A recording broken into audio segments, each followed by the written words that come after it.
बार फिर से पिता और पुत्र का मेल होने जा रहा है आपके ठीक 11th हाउस में। यानी कि आज हम बात करने वाले हैं ग्रहों के राजा सूर्यदेव भगवान की। सूर्यदेव भगवान आपके ठीक कौन से भाव में 11th हाउस में प्रवेश करने वाले हैं, जहां पर शनिदेव महाराज बैठे हैं। तो पिता और पुत्र का संबंध जो है वो कहीं ना कहीं लाभ स्थान पर होने वाला है।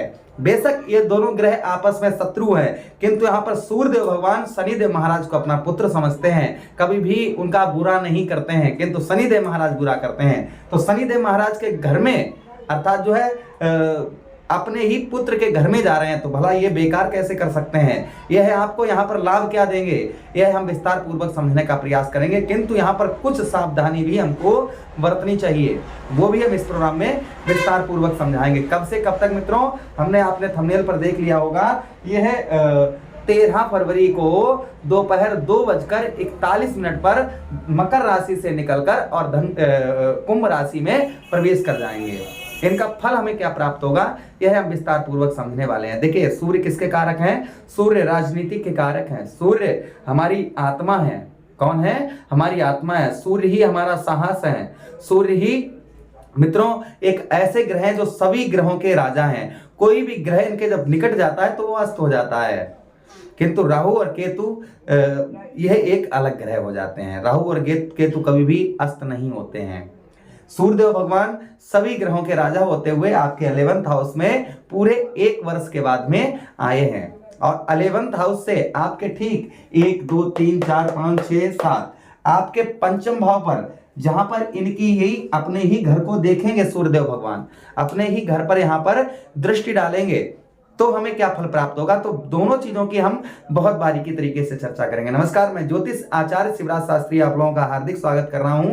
प्लीज अभी तक आप लोगों ने चैनल को सब्सक्राइब नहीं किया तो प्लीज चैनल को सब्सक्राइब कर दीजिएगा, प्यारा सा एक लाइक कर दीजिएगा, वीडियो को पूरा शुरू से लेकर अंत तक देखिएगा, तभी आपके समझ में आएगा। अगर आप अपनी कुंडली का विश्लेषण एनालाइज विस्तार पूर्वक अच्छी तरीके से करवाना चाहते हैं तो स्क्रीन पर दिए हुए नंबर पर आप जो है अपनी कुंडली का परामर्श विश्लेषण अच्छी तरीके से आप करवा सकते हैं। चलिए आप प्रोग्राम में आगे बढ़ते हैं और समझने का प्रयास करते हैं। 11th हाउस हमारा किसका होता है? यही हमारी सफलताओं का भाव होता है। जीवन में जो हमें सफलताएं चाहिए उसका कौन सा भाव होता है? उसका हमारा 11th हाउस यानी कि एकादश भाव ही हमारा होता है। और ऐसी देखिए, यही भाव हमारा किसका होता है? गवर्नमेंट जॉब का होता है। और गवर्नमेंट जॉब के भी कारक जो हैं वह कौन है? वह सूर्यदेव भगवान है। गवर्नमेंट जॉब के कारक कौन है? सूर्यदेव भगवान ही हैं, यानी कि सरकारी नौकरी के, और आपके अपने ही उसी भाव पर आए हैं। तो संभवतः ही आपको बताते चले हम कि जो लोग सबसे पहले उन लोगों के लिए खुशखबरी है, इन लोगों के लिए जो स्टूडेंट हैं और गवर्नमेंट जॉब की तलाश कर रहे थे, प्रयत्न कर रहे थे, प्रयास कर रहे थे, संभवतः ही परमात्मा की कृपा अगर आप पर है और आप अच्छे कर्म करते हैं, आपने पूरे अपने कर्म कर रखे, मेहनत कर रखी है, हर चीज में आपकी पूर्णतः तरीके से तैयारी है, तो सूर्यदेव भगवान का आशीर्वाद आपको मिलने वाला है। आप इस तरीके से अंदाजा लगा लीजिएगा। आपको गवर्नमेंट जॉब है वह कहीं ना कहीं अवश्य ही प्राप्त हो सकती है यहाँ पर सूर्यदेव भगवान की कृपा से। अब आपकी बात वहां पर पहुंच जाती कि आपकी कुंडली में सूर्यदेव भगवान कैसे हैं, उनकी स्थिति क्या है, ये भी थोड़ा देखना जरूरी है, इसलिए अपनी कुंडली का विश्लेषण भी करवा सकते हैं। चलिए आगे बढ़ते हैं। अच्छा, यहाँ पर हमारा फंसा हुआ रुका हुआ पैसा, रुका हुआ धन, मतलब किसी प्रकार का फंसा हुआ पैसा है, उसे कहीं ना कहीं यहाँ पर सूर्यदेव भगवान निकलवाने का प्रयास करेंगे। आपका किसी प्रकार का कैसा भी धन आपका फंसा हुआ है, उस धन को यहाँ पर आपके सूर्यदेव भगवान पूर्णतः तरीके से निकलवाने का प्रयास करेंगे। अच्छा, उसी के साथ ही साथ में आगे हम बात करें कि यहाँ पर जो है आपके मन को चंचल यहाँ पर बनाएंगे। आपके मन में जो है वो कहीं ना कहीं चंचलता यहाँ पर प्रकट करेंगे। आप नई नई चीजें खरीदने का या नई नई, आपका मन जो है कहीं ना कहीं चंचल स्वभाव का यहाँ पर देखा जाएगा। अच्छा, उसी के साथ ही साथ में आगे हम बात करें यहाँ पर जो है आपको आनंदित यानी कि एक सुखी जीवन, अच्छा जीवन, जब तक ये है आपके 11th हाउस में रहेंगे तब तक आनंद, आपका मन जो है वो आनंदित रहेगा, बहुत आनंदित रहेगा। किंतु यहाँ पर सावधानी क्या बरतनी है, क्योंकि शनिदेव महाराज का घर है, इसलिए पैरों से रिलेटेड कोई दिक्कत परेशानी आपको है, उसके लिए आपने स्वास्थ्य का, खान पान का ध्यान रखिए। पैरों से रिलेटेड कोई भी आप जो है ज्यादा भाग दौड़, ज्यादा उछलना कूदना, यह आपके लिए ठीक नहीं रहेगा। जोड़ों में दर्द वगैरह दे सकते हैं आपको, थोड़ी बहुत यहाँ पर प्रॉब्लम समस्या हो सकती है। भाई बहनों से कहीं ना कहीं संबंध जो है वह थोड़े बहुत बिगड़ सकते हैं। पिता के साथ संबंध जो है वह आपको मधुर बनाकर रखने हैं। इस चीज का आपको यहाँ पर बेहद ध्यान रखना है। अच्छा, उसी के साथ ही साथ में हम अभी अपने प्रोग्राम में प्रारंभ में ही आपको बताया था कि सूर्यदेव भगवान के पास में एक दृष्टि भी है, जिसे हम कहेंगे सप्तम दृष्टि। सप्तम दृष्टि सूर्यदेव भगवान की कहां पर आपके पड़ रही है, जरा गौर देखिए, यहां से ध्यान से देखिए।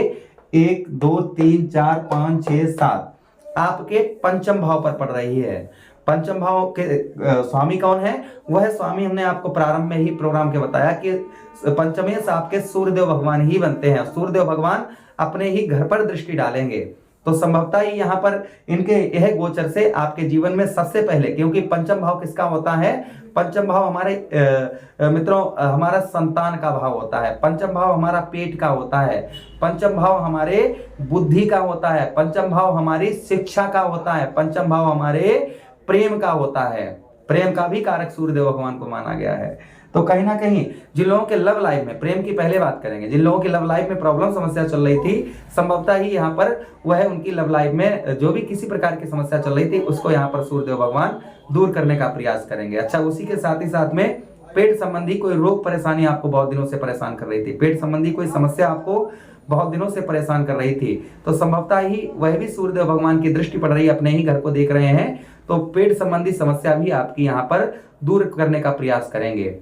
संतान, यहाँ पर पिता के साथ अनबन, पुत्र के साथ आपकी अनबन हो सकती है, किंतु बाद में सब कुछ एकदम से नॉर्मली सब कुछ ठीक हो जाएगा, कोई चिंता वाली बात नहीं है। फिर भी यहाँ पर थोड़ा सा संतान से पिता के साथ संबंध जो है वह थोड़े से आप मधुर बनाकर रखें, उनसे छोटी छोटी बातों को इग्नोर करें, उनका ध्यान ना दें।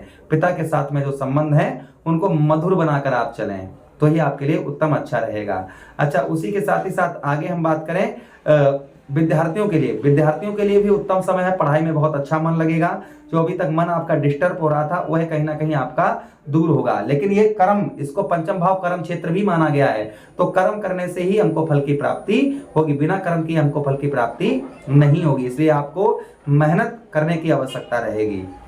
अच्छा, उसी के साथ ही साथ में आगे हम बात करें कि यहाँ पर नई नई आपकी बुद्धि जो अभी तक काम नहीं कर रही थी, तो संभवतः ही आपकी बुद्धि जो है वो कहीं ना कहीं आपकी अवश्य ही काम करेगी। चलिए, सूर्यदेव भगवान अगर किसी के कुंडली में कमजोर हैं तो उनके लिए उपाय क्या करें? तो देखिए, सूर्य के लिए आपको उपाय बता दें हम सूर्य भगवान के लिए कि आप जो है प्रातः काल पहले तो आप तांबे के पात्र में जल दें, पहला तो यही उपाय करें।